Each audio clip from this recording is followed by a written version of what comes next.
आइए sir. Thank you. I am sorry, मुझे आने में थोड़ी देर हो गई। एक्चुअली वो एक जरूरी काम था। कमाल करते हैं आप। क्या हम जानते नहीं है कि आप हमारे शहर को सुरक्षित रखने के लिए कितनी मेहनत करते हैं। बच्चे आपका स्वागत करने के लिए बेसब्री से इंतजार कर रहे हैं। चलिए चलिए।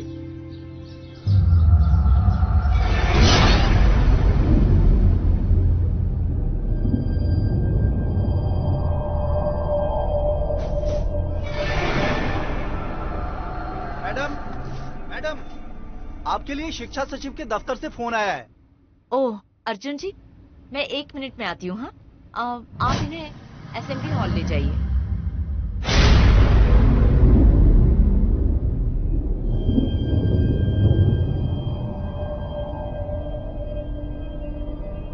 आप लोग चलिए, मैं आपको वहीं मिलता हूँ।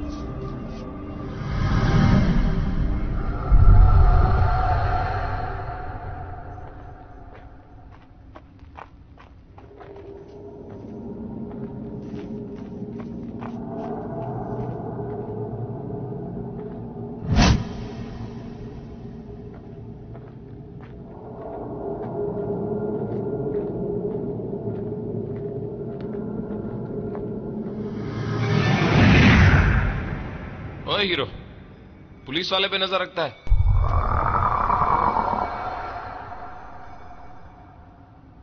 बाकी बच्चों की तरह असेंबली हॉल में क्यों नहीं हो?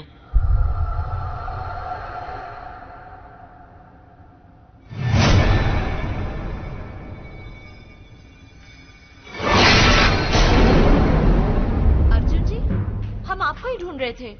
और आप यहाँ क्या कर रहे हैं? वो बच्चा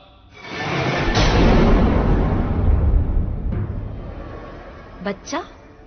कौन सा बच्चा? कोई नहीं, चलिए।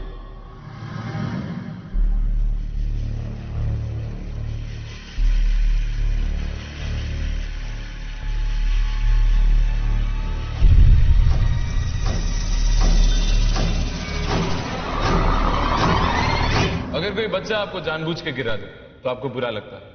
अगर जबरदस्ती आपका टिफिन लेके भागे तो आपको बुरा लगता है, गुस्सा आता है। लेकिन अगर इस गुस्से की तैश में आके आप उनके साथ लड़ाई झगड़ा शुरू करें तो यह भी तो गलत है ना। गलती का जवाब गलती नहीं है, और इसीलिए कानून बनाए जाते हैं, और आप सबको उसका पालन करना चाहिए। वरना आपने एक कहावत तो सुनी होगी ना कि कानून के हाथ बहुत लंबे होते हैं, ठीक मेरे लंबे हाथों की तरह।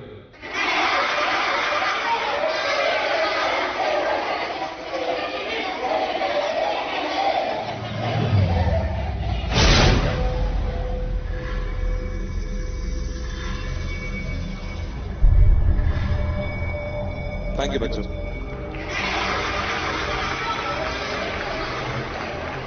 वॉशरूम की तरफ? उस तरफ चलिए, मैं आपको ले चलता हूं। नहीं,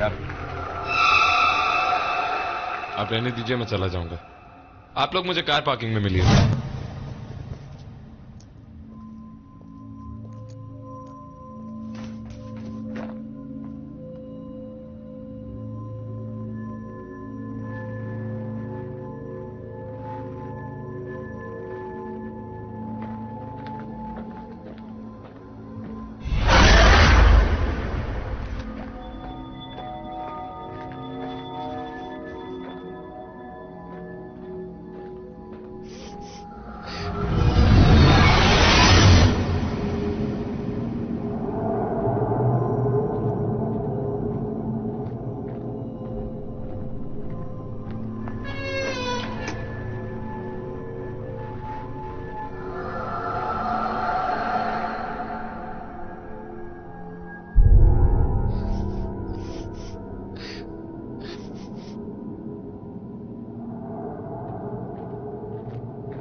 क्या हुआ बेटा?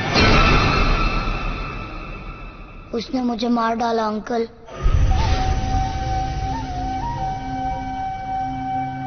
सब कहते हैं कि वो एक एक्सीडेंट था, पर सिर्फ मैं ही जानता हूँ कि क्या हुआ। इसके पहले वाले जन्म में उसने मुझे मार डाला। आप एक हो जो मेरी हेल्प कर सकते हो। सब कहते हैं कि मैं कहानियां बनाता हूँ, मगर मैं कहानियां नहीं बनाता हूँ अंकल। अर्जुन जी,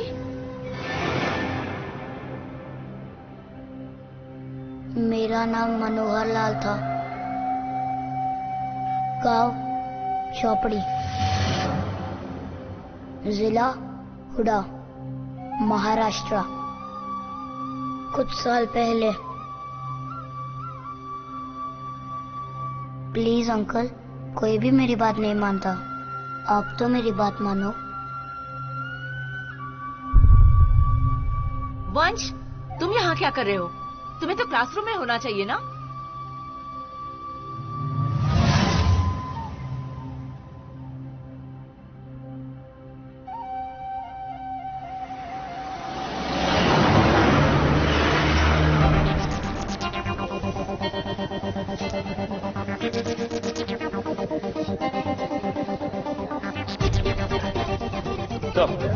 चोपड़ी विलेज महाराष्ट्र के हुडा डिस्ट्रिक्ट में, और वहां पे सच में मनोहर लाल नाम का एक आदमी रहता था, गांव के मंदिर का पुरोहित। रिकॉर्ड्स के हिसाब से एक दुर्घटना में उसकी मौत हो गई थी। सब कहते हैं कि वो एक एक्सीडेंट था, पर सिर्फ मैं ही जानता हूँ कि क्या हुआ। इससे पहले वाले जन्म में उसने मुझे मार डाला। बच्चे ने भी ठीक यही कहा था। राउते प्लीज, अब ये मत कहना कि उस बच्चे की पुनर्जन्म की कहानी पे तुमको विश्वास हो गया है। हो सकता है उसने इस केस के बारे में कहीं पढ़ा हो या सुना हो और बाद में अपने दिमाग से ये मनगढ़ंत कहानी बना दी। एक्चुअली से ऐसे होने के चांसेस बहुत कम है, क्योंकि चोपड़ी का एक छोटी सी जगह है और मनोहर लाल की मौत की चर्चा ऐसे कुछ हो नहीं रही थी। एक छोटी सी दुर्घटना थी, कोई न्यूज़पेपर में नहीं आया था, ना कोई इंटरनेट पे। मुझे भी इसका न्यूज लोकल पुलिस रिकॉर्ड से ही मिला है, और वो सब एक बच्चे की गढ़ी हुई कहानी के बेसिस पे। तो सर, क्या आपको सच में लगता है कि इस बच्चे का पुनर्जन्म हुआ है? पुनर्जन्म हो या नहीं छोटू, लेकिन उस बच्चे ने एक कथी की बात बताई और वो बच्चा उससे बहुत परेशान है।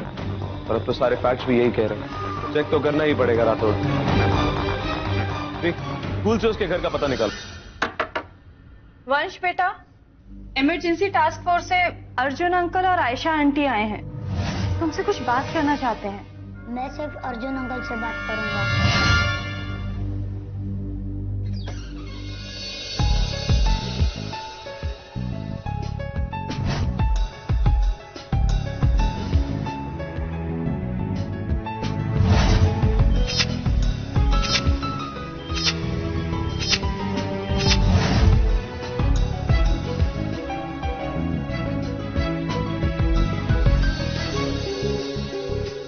क्या बात है वंश, काफी अच्छी पेंटिंग है।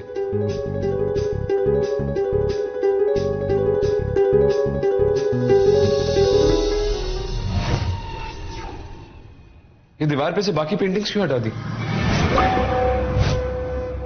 कि वो वाली मम्मी को अच्छी नहीं लगती थी, उन्हें डर लगता था। डर? क्योंकि उन टाइम्स में मैंने सच टॉक किया था, अपनी उस जिंदगी का सच, जैसे मुझे मारा गया था। जी, डरने की तो कोई बात नहीं है ना। जी बिल्कुल नहीं, आपका बेटा बहुत ही काबिल हाथों में है। क्या करते हैं आपके पति? जी, हमारा डाइवोर्स हो चुका है 1 साल पहले। Sorry to know.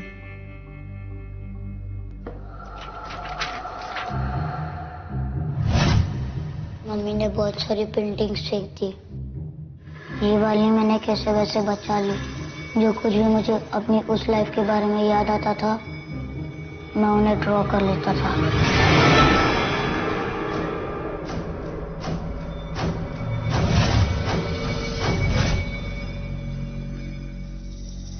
तुम्हें पता है इसका क्या मतलब है? नहीं, इस मंदिर में मैं काम करता था। सच में मनोहर लाल नाम का एक आदमी रहता था, गांव के मंदिर का पुरोहित। तुम्हें कैसे पता? पता नहीं, लेकिन पता है। ऐसा लगता था जैसे हमेशा से पता था।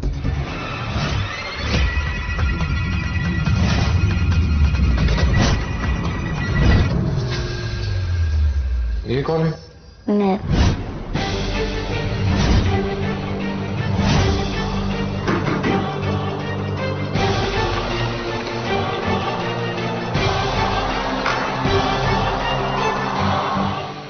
हाय वंश बेटा, थेरेपी के लिए डॉक्टर अंकल के पास जाने का वक्त हो गया है, चले?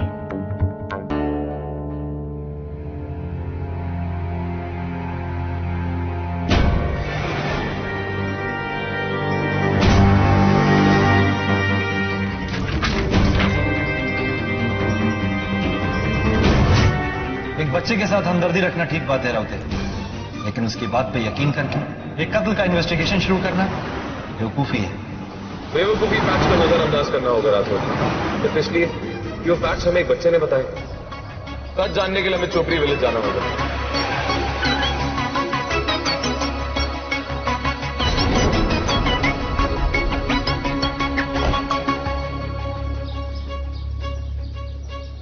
मनोहर लाल को जानते हैं आप? मंदिर के पुरोहित थे, 9 साल पहले यहीं रहते थे। ना भाव, हम तो यहाँ 4 साल से रह रहे हैं। अगर आपको कुछ पूछना है तो गांव के सरपंच से पूछिए। वो सारी जिंदगी यहीं रहे हैं और पूरे गांव को जानते हैं। छोटू!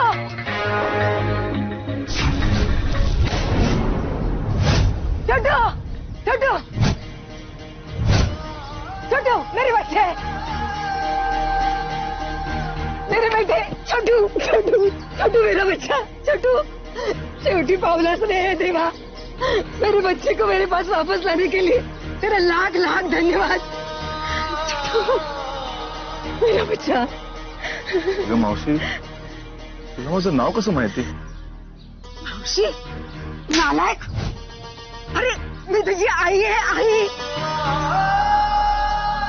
बाकी सब लोग तो तुझे श्याम करके पुकारते थे, लेकिन मेरे लिए तो तू नटखट श्याम छोटू था। छोटू, जब 3 साल का था तब देवा ने तुझे अपने पास बुला लिया।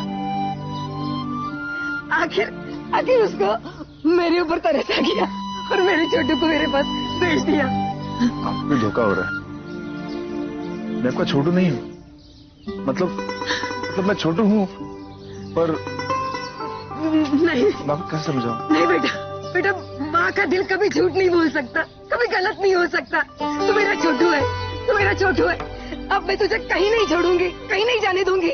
नहीं मेरा छोटू, नहीं नहीं। आई, छोड़ दे इसे। आई, तेरा बेटा नहीं है ये। माफ करना दादा, हर नए आदमी को देखकर इसे अपना बेटा ही दिखता है। बुरा मत मानना दादा। चल चल, छोटू मेरा बच्चा, छोटू, छोटू, छोटू, छोटू, छोटू, छोटू।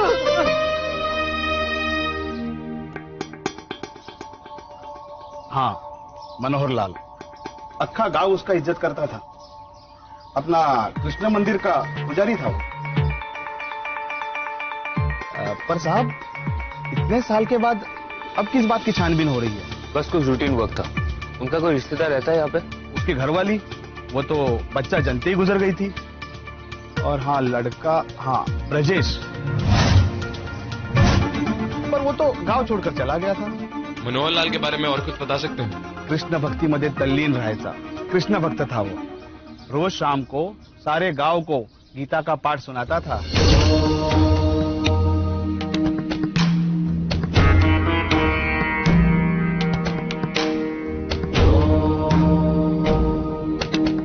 कई पीढ़ियों से उसके पूर्वज उसी मंदिर की पूजा करते थे, लेकिन उसके गुजर जाने के बाद उस मंदिर का जैसे विनाश हो गया, नजर लागली साहब। फिर धीरे धीरे गांव वालों ने भी वहां जाना छोड़ दिया। पर साहब, मनोहर लाल की मौत से किसी को अगर सबसे ज्यादा आघात हुआ तो वो है भोला। ये भोला कौन है? मनोहर लाल का सहायक। उनकी सारी देखभाल वही करता था, पूरा कामकाज वही करता था।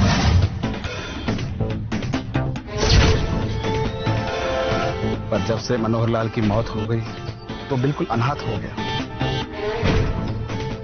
और अब तो उस लाखन राव के यहाँ पर बंधुआ मजदूरी करता है साहब। सरकार ने तो बंधुआ मजदूरी को बहुत साल पहले बैन कर दिया था। अरे साहब, उस लाखन राव के यहाँ पर सरकारी कायदे कुछ नहीं चलते, वो अपना कानून खुद बनाता है। गिद्ध है गिद्ध, गिद्धाड़ सा। जमीन, पैसा, सारा कुछ नोच नोच कर हजम कर लेता है। गांव के गरीब लोगों को ज्यादा ब्याज दर पर पैसे देता है, और जब उनसे पैसे लेने होते हैं तो गरीब मान से पैसे कैसे परत करना, कैसे वापस कर सकते हैं? जब नहीं करते तो उनसे जबरदस्ती बंधुआ मजदूरी कराता है साहब। मंदिर के जमीन पर भी उसकी आंख थी, और उसी बात पर मनोहर से उसका झगड़ा होता, पर गांव वालों ने हमेशा मनोहर का ही साथ दिया। हाँ, लाखन राव कुठे बैठे?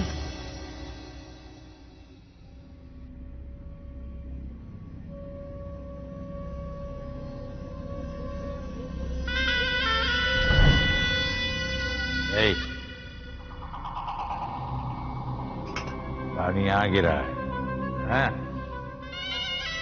और पोछा वहां मार रही है। इधर आ। मालिक, मेहमान आए। अरे बेवकूफ, तुझे दिखाई नहीं पड़ता है? हैं? बिना पूछे घुसाता है। कौन आया साला इस वक्त?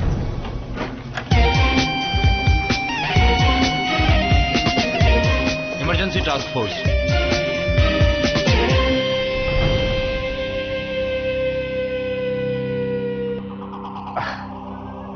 आइए आइए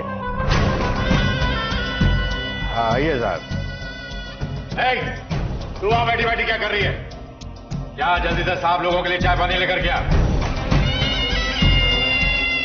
बताइएगा, क्या सेवा करूं? मनोहर लाल याद है, जिसके मंदिर की जमीन पे तुम्हारी नजर थी? पुरोहित साहब, उसे कौन भूल सकता है? बहुत नेक इंसान था साहब, बहुत नेक इंसान था। दिन रात भगवान का नाम जपता था। बकवास बंद करो लखन राव। मैं पता चला है कि तुम जबरदस्ती इन गांव वालों से उनकी जमीनें हथिया लेते हो, लेकिन मनोहर की जमीन के साथ तुम ऐसा नहीं कर पाए क्योंकि उसकी जमीन के साथ इस गांव की आस्था जुड़ी हुई थी, और मनोहर के जीते जी वो जमीन तुम्हारी कभी नहीं हो सकती थी, इसलिए तुमने उसे जान से मार दी। नहीं साहब, उसे मारने की क्या जरूरत थी? उसके मरने से पहले ही वो जमीन मेरे नाम हो चुकी थी। हाँ, और वैसे भी आप लोग पूरी तरह गलत नहीं हैं साहब। मैं समझ रहा था कि मनोहर लाल वो जमीन मेरे नाम नहीं करने वाला है, इसलिए मैंने उसके बेटे को मना लिया, ढेर सारा पैसा दिया। बस दूसरे दिन ब्रजेश मनोहर से जमीन के कागज पर उसका अंगूठे का निशान लगवा करके ले आया। मैंने उसका हिस्सा उसे दे दिया और ये तसल्ली भी की कि उसके बाप का हिस्सा भी उसे जल्दी से जल्दी मिल जाएगा। और मनोहर ने क्या कहा? साहब, मनोहर कुछ कहने के लिए जिंदा ही कहा बचा। उस रात एक दुर्घटना में उसकी मौत हो गई। कैसी दुर्घटना? आपको दूसरे दिन मंदिर के कुएं में उसकी लाश पाई गई। फिसल कर गिरने से उसकी मौत हो गई होगी।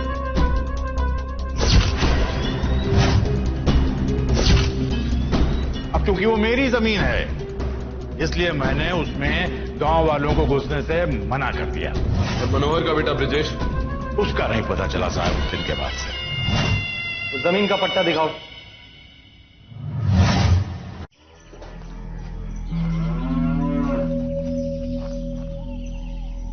बोला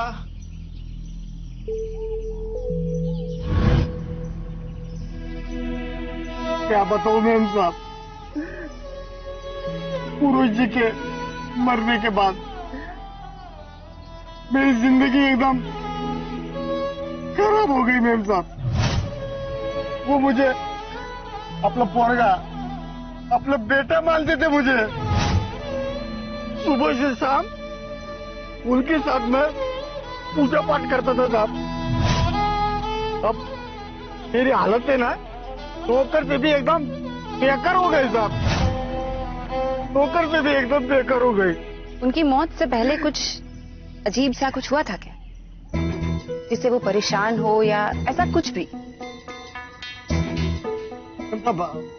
पक्का याद नहीं आ रहा है।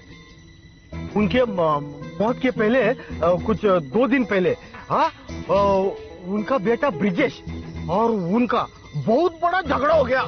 ले जोरात लफड़ा झाला। किस बारे में? तो अभी साहब क्या है वो सच्ची बात मालूम नहीं। हाँ लेकिन क्या है वो ब्रिजेश बोला था वो क्या घर छोड़ के चला जाएगा। और हाँ आठवलं और एक हो गया साहब। वो क्या है कि वो घटना होने के पहले ना वो उन्होंने मंदिर का दरवाजा जो है ना वो बंद करके रखा था। हाँ और अंदर बैठे थे, खोला नहीं उन्होंने। मैं गया पूछने को, अरे जी दरवाजा खोलो। बोला है बोला क्या बोले बोला तू कल सुबह आना। हाँ मैं चला गया मेम साहब।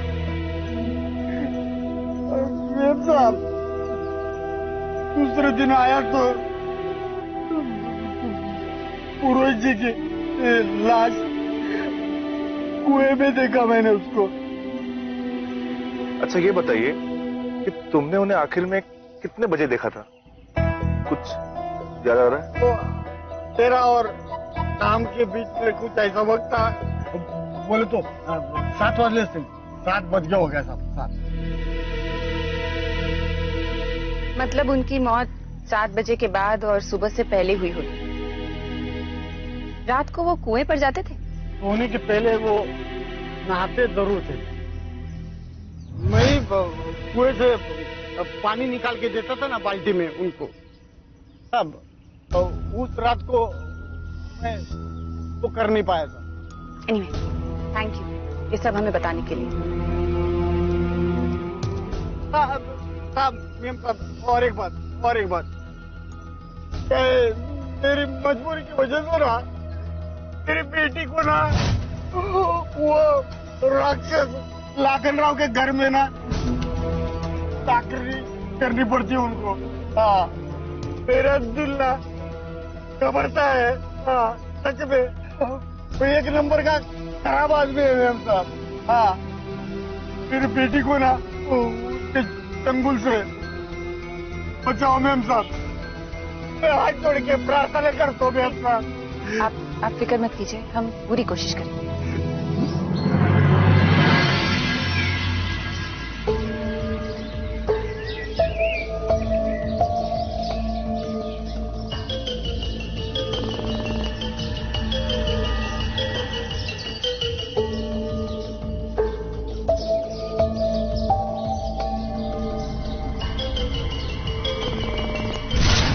इस मंदिर में मैं काम करता था।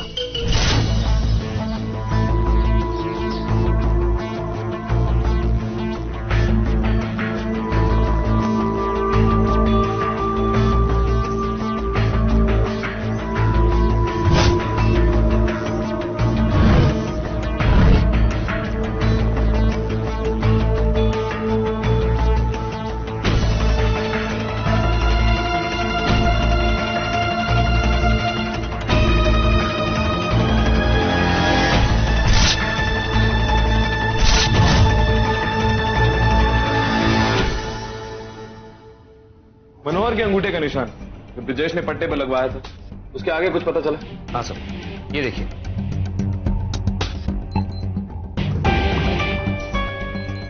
ये तो अलग अलग उंगलियों के निशान जो मनोहर की कई चीजों पर पाई गई, जो भोला ने संभाल के रखा। एक निशान मनोहर का है और दूसरा भोला। इनमें और पट्टे में जो निशान है परफेक्ट मैच है। इसका मतलब यह है कि पट्टे पे जो निशान है वो सच में मनोहर का है। इसका मतलब है कि कहीं कुछ छूट रहा है। कुछ भी नहीं छूट रहा है राउते, ये निशान मैच कर रहे हैं। इसका मतलब वो सही है। अगर वो जमीन उसके लिए इतनी अहम थी तो उसके बेटे ब्रिजेश ने वो पट्टा जाके लखन को क्यों दिया? वो खुद क्यों नहीं गया? अगर दिया तो दिया, जब ब्रिजेश वो पट्टा लखन को दे रहा था, मनोहर उस वक्त वहां मौजूद क्यों नहीं था? तो इसका मतलब शक की सुई ब्रिजेश की तरफ ही जा रही है। मनोहर की मौत अगर दुर्घटना नहीं, कत्ल है, तो इसमें जरूर लाखन का कहीं ना कहीं हाथ है। ठीक है, मैं आशा और छोटू लाखन के घर दोबारा जाते हैं और फैक्ट को दोबारा चेक करते हैं। राउते और श्री, तुम दोनों ब्रिजेश को ढूंढ के निकालो। रुकिए, आगे मत बढ़िए, रुकिए। छोड़ दो मुझे, छोड़ दो,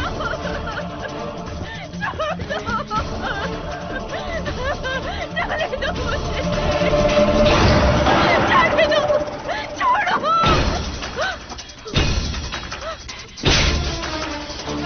साहब, अरे माफ कर दीजिए, माफ कर दीजिए मुझे साहब। लखनराव, माफ कर दीजिए साहब। एक औरत की इज्जत पे हाथ डालने के जुर्म में जेल तो तुझे होगी, लेकिन बेहतर होगा तो अपना गुनाह खुद कबूल कर ले। मनोहर के बेटे ब्रिजेश के साथ मिलकर तू कौन सी खिचड़ी पका रहा है, और मनोहर के अंगूठे के निशान की कहानी क्या है? साहब, ब्रिजेश तो अपने बाप के अंगूठे का निशान कट्टे पर लेकर के आया था, उसके लिए मुझे मनोहर लाल को मारने की क्या जरूरत है साहब? तू ऐसे नहीं बताएगा, हमारे पास और भी ऐसे तरीके हैं जिसके बाद इंसान खुद ब खुद सब कुछ बोलना शुरू कर देता है। दिखाता हूं तुझे। माफ कर दीजिए साहब, माफ कर दीजिए साहब, गलती हो गई साहब, अब ऐसा नहीं होगा साहब, बहुत बड़ी गलती हो गई साहब, माफ कर दीजिए साहब, अब ऐसा कभी नहीं होगा, माफ कर दीजिए साहब, गलती हो गई साहब। तेरे जुर्म का घड़ा भर चुका है लखनराव, चल। बहुत बड़ी गलती हो गई साहब, माफ कर दीजिए साहब, अब ऐसा कभी नहीं होगा साहब, बहुत बड़ी गलती हो गई, माफ कर दीजिए साहब।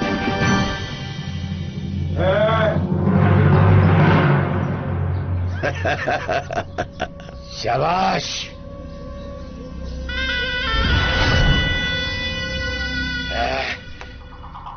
शाबाश, शाबाश। यहाँ का कानून मैं बनाता हूँ, और जेल जाने का मुझे कतई कोई शौक नहीं है। सारा मामला तो पैसे से फिट हो जाता है, लेकिन तुम लोग शायद पैसा नहीं कुछ और खाना पसंद करते हो ना, तो ठीक है, मैं तुम लोगों की पसंद का खेल खेलूंगा, और तुम्हारे लिए तो मैंने कोई दूसरा ही खेल सोचा। मुझे भी पसंद है। मारो सबको।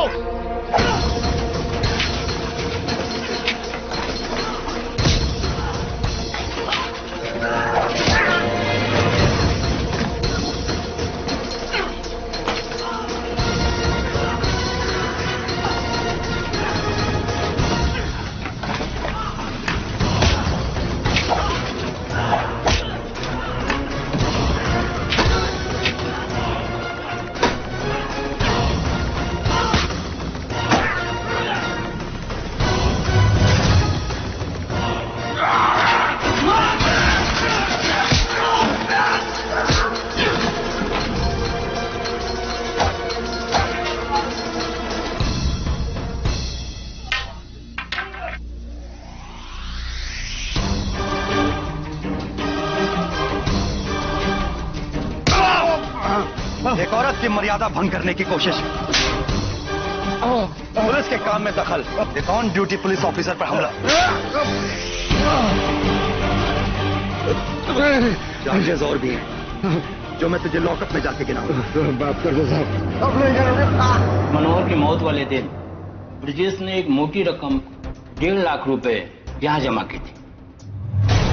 जब मैंने पूछा तो उसने कहा कि उसे किसी सौदे में मुनाफा हुआ था। कि ब्रिजेश ने अपनी आखिरी ट्रांजैक्शन कब और कहां से की? यहाँ से पैसे उसने सहार लातूर के ब्रांच में ट्रांसफर करवा लिया।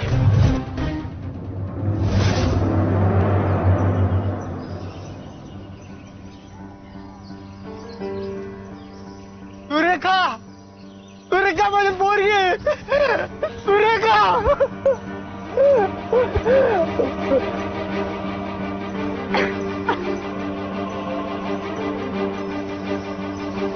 हमने लाखन के अगेंस्ट जो चार्जशीट बनाई है उसमें आप लोगों से जबरदस्ती मजदूरी करवाने के चार्जेस भी लगाए हैं उसके ऊपर। अब आप में से किसी को भी उसकी मजदूरी करने की कोई जरूरत नहीं है। आपका उपकार कैसा उतरूंगा? चलते हैं।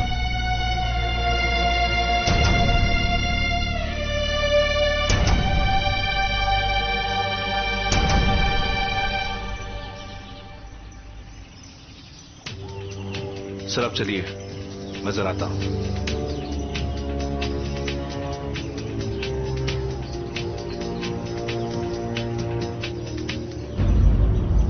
तो मेरा बेटा नहीं है, शायद मैं ही पागल हूँ। पर क्या करूं? तुझे देख के ऐसा लगता है कि मैं अपने बेटे से मिल रही हूँ। तुम्हारे और तुम्हारे दोस्त के वास्ते ये मिठाई बनाकर लेकर आई हूँ। तो मेरी बात मान भी मत, लेकिन इसे ले ले बेटा, मुझे बहुत खुशी होगी। लूंगा ना, क्यों नहीं लूंगा? अभी तो मेरी आई की तरह हो ना। चुप चुप जियो बेटा। ये तो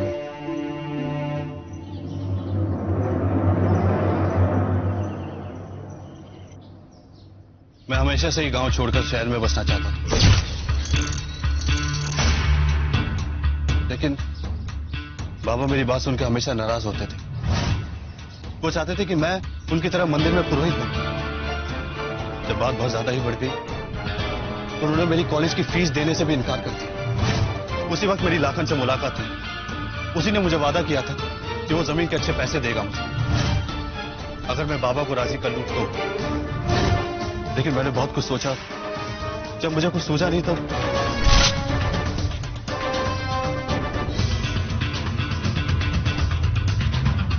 तो मैंने बाबा के अंगूठे के निशान चुपके से लेकर जमीन का जो पट्टा है वो मैंने लाखन को दे दी।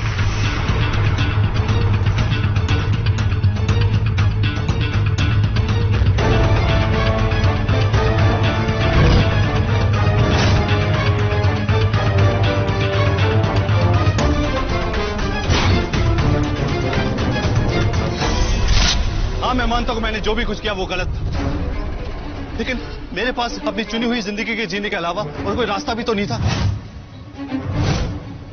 मैं जानता था कि बाबा मुझसे बहुत नाराज हो, इसलिए अकाउंट में पैसे डलवाने के बाद मैं हमेशा के लिए गांव को छोड़कर भाग गया। और उसके बाद तुमने अपने बाबा से कभी बात नहीं की? सिर्फ एक बार बात हुई थी उनसे। उसी शाम को उन्होंने मुझे फोन किया था और जो मैंने किया मैंने उनके सामने कबूला भी था। उनके सामने हाथ जोड़कर मैंने माफी भी मांगी थी, लेकिन उन्होंने मुझे माफ नहीं किया। और उन्होंने मुझे यह भी कहा कि जिंदगी में दोबारा कभी अपनी शक्ल मत दिखा। फिर उसके बाद मुझे खबर मिली कि बाबा की मौत हो चुकी। मैं हड़बड़ाहट के मारे जब गांव में पहुंचा तो मैंने देखा कि भोला उनका क्रियाक्रम भी कर चुका था। आखिरी बार अपने बेटे होने का फर्ज भी नहीं अदा कर सका।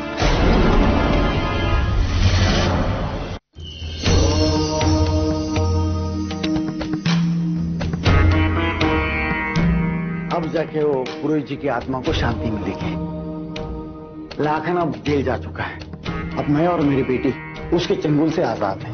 एक मुजरिम तो जेल जा चुका है, लेकिन एक अभी भी खुला घूमता है। वो जिसने पुरोहित जी या मनोहर को जान से मारा। अभी तक हमें सिर्फ मनोहर के बेटे ब्रिजेश पे शक था, क्योंकि सारे सुराग उसी के खिलाफ इशारा कर रहे थे। लेकिन जब मनोहर का खून हुआ उस वक्त ब्रिजेश यहां था ही नहीं। और जैसे तुमने हमें बताया था कि तुम और कुछ और गांव वाले मनोहर जी से मिलने कुछ शाम के 7 या 7:15 बजे गए थे और उस वक्त तक वो जिंदा थे। और ब्रिजेश के दोस्तों ने हमें यह बताया कि ब्रिजेश 7 और 7:15 के बीच लातूर पहुंच चुका था। लातूर यहां से कुछ 4 घंटे का सफर, यानी अगर ब्रिजेश को लातूर पहुंचना था तो 3 और 4 के बीच में निकला होगा। इसका मतलब खून ब्रिजेश ने नहीं किया।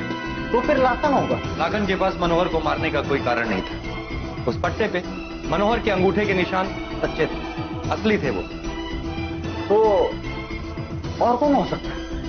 इस बात को समझने के लिए हमने इस केस को एक और नए नजरिए से देखा।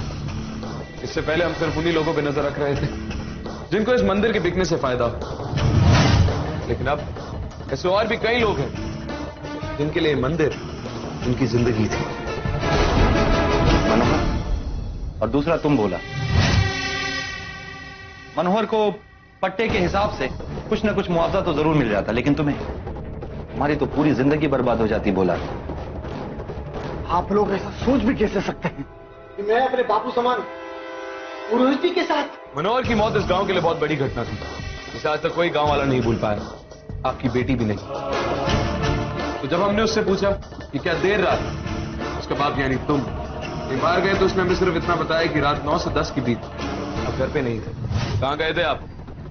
वो मैं दोस्तों के साथ ठेके के पर दारू पीने गया था ना। उस दिन आषाढ़ी एकादशी चल रहा था, पूरे महाराष्ट्र में ड्राई डे था, इसका मतलब कहीं दारू नहीं मिल रहा था। तो आप शराब पीने कहाँ गए थे? काय विसरलो, वो शायद कहीं और गया होगा। आपकी बेटी को भी ठीक से याद नहीं था या आपने उससे भी झूठ बोला था? हमारे घर से मंदिर जाने में 25 मिनट लगते, यानी 25 मिनट आना, 25 मिनट जाना, और 5 से 10 मिनट लगे होंगे तुम्हें मनोहर का खून करने में। तो 1 घंटा तो काफी था तुम्हारे लिए। उस कुएं के मुंडे को देख के साफ ऐसा लगता है कि जब तक किसी को धक्का ना दिया जाए, कोई अपने आप फिसल के कुएं में नहीं गिर सकता। इस घटना के टाइमिंग देख के ऐसा लगता है भोला कि जिस किसी ने भी मनोहर को मारा है, वो या तो इत्तेफाक से उस जगह पहुंच गया जिस जगह मनोहर अपने नहाने का पानी ले रहा है, या वो ये बात बहुत अच्छी तरह जानता था कि उस रात मनोहर वहां आने वाला है। बोला तुमने कहा था कि मनोहर तुम्हें अपना बेटा बुलाता था। इस मंदिर में खड़े होके अगर तुम इस भगवान की इज्जत नहीं कर सकते हो, तो कम से कम उस आदमी की तो इज्जत करो जिसने तुम्हें बेटा कहा था। हाँ, वो मुझे बेटा मानते थे, और ये बेटा उन्हें अपने सगे बेटे से भी ज्यादा प्यार करता था, ज्यादा इज्जत देता था। इसके सिवा मेरी जिंदगी में और था ही क्या? लेकिन उन्होंने उसके बदले मुझे क्या दिया? झूठ। झूठ। वो ऐसा कभी नहीं कर सकते। मनोहर ने इस जमीन के कागजात पर अपना अंगूठा लगा दिया है। आज से ये जमीन मेरी हुई। इसके लिए मैंने मनोहर और उसके बेटे को एक मोटी रकम अदा की है। पुरोहित जी द्वार खोलिए ना। अरे बाहर के बताइए ना, ये क्या हो रहा है? चले जाओ बोला, जाओ, हमें अकेला रहने दो। अब हम किसी से कोई बात नहीं करना चाहते। उस रात मुझे समझ में आया कि प्यार और श्रद्धा ये कुछ नहीं। मुझे लगा कि उन्होंने मुझे धोखा दिया है। क्यों ऐसे लालची इंसान पर मैं भरोसा कर बैठा, जिन्होंने मेरे प्यार, मेरा भरोसा, मेरी श्रद्धा सब कुछ बेच दिया। मैंने उसे निश्चय कर दिया कि मैं उन्हें भी जीने नहीं दूंगा। बाबा कहाँ जा रहे? अरे दोस्तों के साथ पास के ठेके पर दारू पीने। मुझे उनकी दिनचर्या पता थी। रोज रात को 10 बजे वो कुएं के पानी से नहाते थे। भोला बचा भोला, भोला बचा भोला, बचा भोला, भोला, भोला बचा भोला, भोला। मैं जानता था उससे तैरना नहीं आता, लेकिन कोई उनकी आवाज ना हो, कोई गड़बड़ ना हो जाए, इसके लिए मैंने पत्थर उठाया। भोला बचा भोला, भोला बचा भोला, उस पत्थर से उनका सर फोड़ दिया।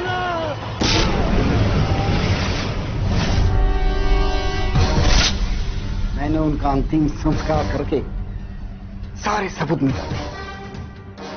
यही सस्ता, यही इंसाफ है। कत्ल को इंसाफ का नाम देके बचने की कोशिश मत करो भोला। मनोहर को पहला धोखा उसके खुद के बेटे ब्रजेश ने दिया था, उस पट्टे पे धोखे से उसके अंगूठों के निशान लेकर। और जब तक बात मनोहर को पता चलती, तब तक बहुत देर हो चुकी थी। तुमने तो हद कर दी भोला, जान से मार डाला उसे। नहीं, ये सच नहीं है। काश तुमने मनोहर पे भरोसा किया होता भोला, तो आज शायद तुम्हारी जिंदगी इससे कहीं ज्यादा बेहतर होती। जिस इंसान ने तुम्हें मान सम्मान दिया, प्यार दिया, भरोसा किया, तुमने क्या किया? उस इंसान का भरोसा तोड़ दिया।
के माँ बाप का 1 साल पहले डिवोर्स हो गया। वंश के पापा एक ट्रैवल जर्नलिस्ट है, तो दूर दूर जगहों पे जाके वो रिपोर्ट्स कलेक्ट करते। वो चोपड़ी गांव पे भी गया था। मैं जब भी वंश से मिलने जाता तो उसे अपने काम के बारे में बहुत सारी कहानियां सुनाता और फोटोज भी दिखाता, और वंश उन कहानियों को अपनी क्रिएटिव इमेजिनेशन से देखना शुरू कर देता था, उन्हें अपना बना लेता और बहुत एंजॉय करता। तो आपने चोपड़ी विलेज की कुछ तस्वीरें दिखाई थी वंश को, और आपने मनोहर लाल के बारे में उसे क्या बताया? फोटोज में उसे बहुत इंटरेस्ट था, और मनोहर के बारे में मैंने इतना ही बताया था कि वो गांव के कृष्ण मंदिर का पुजारी था जो कि रहस्यमय तरीके से कुएं में डूब के मर गया। अगर मुझे जरा भी पता होता कि इस बात का उसके दिमाग पर इतना बुरा असर पड़ेगा तो मैं उसे ये बात कभी नहीं बताता। इस उम्र में बच्चे रहस्यमय बातों से काफी प्रभावित होते हैं, लेकिन जैसे जैसे उनकी उम्र बढ़ती वो सच्चाई और कल्पना का फर्क अच्छी तरह समझ जाते हैं। और अगर दूसरी तरह से सोचा जाए तो वंश ने एक ऐसे शख्स को इंसाफ दिलवाया, उसकी मदद हम शायद कभी नहीं कर पाते।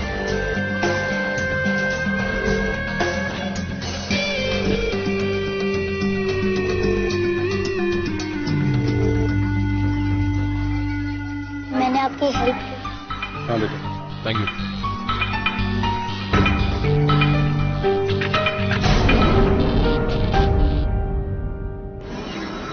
एक प्राइवेट इन्वेस्टिगेटर, किसी से कोई दुश्मनी नहीं, लेकिन उसका खून हो जाता है। वो 2 केसेस पे काम कर रहा है। इन केसेस पे काम करते हुए उसे कुछ ऐसी बातों का पता चला हो जो उसे नहीं पता होना चाहिए।